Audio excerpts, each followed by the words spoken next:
الذنوب كبرت وكترت، كل حاجة ما بقاش ليها لازمة، كل ما بتقوم شوية بتقع تاني.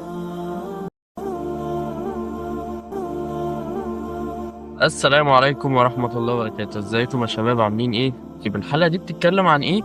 بسم الله الرحمن الرحيم. قل يا عبادي الذين أسرفوا على أنفسهم لا تقنطوا من رحمة الله إن الله يغفر الذنوب جميعا.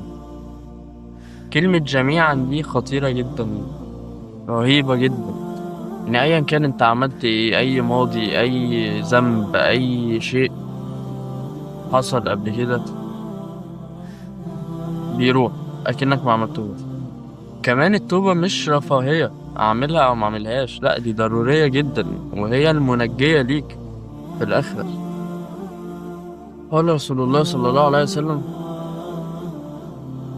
يا أيها الناس توبوا إلى الله فإني أتوب إليه في اليوم 100 مرة.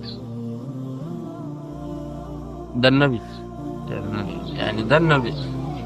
أمال إحنا محتاجين نتوب قد إيه؟ طيب، وهنا عرفنا أهمية التوبة وضرورتها في حياتنا، إن هي مش حاجة بسيطة، مش حاجة رفاهية اختيارية، لأ ده ضروري ليك لو عاوز إن شاء الله إن أنت تنجو وتدخل بإذن الله الجنة، ودي طبعا حاجة أكيد كلنا عاوزينها. تعالى سريعا بقى نقول شروط التوبة، وهم 4 شروط. أول شرط إن أنت تقطع الذنب فورا ونهائيا. تاني شرط إن أنت تعزم بصدق إن أنت ما ترجع له. تالت شرط إن أنت تندم من قلبك بجد على اللي أنت عملته. ورابع شرط إن أنت ترجع الحقوق للناس لو اللي أنت عملته ده فيه حق للعبد يعني. بس خليك عارف إن دلوقتي حالا أنت قدامك فرصة رهيبة لو قررت تعمل ده في اليوم اللي احنا فيه ده.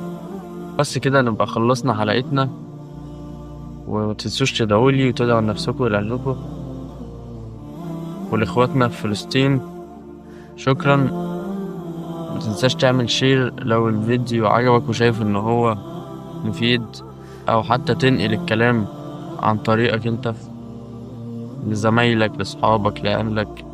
المهم ان الكلام ينتشر، نذكر بعض ونذكر نفسنا. السلام عليكم ورحمة الله.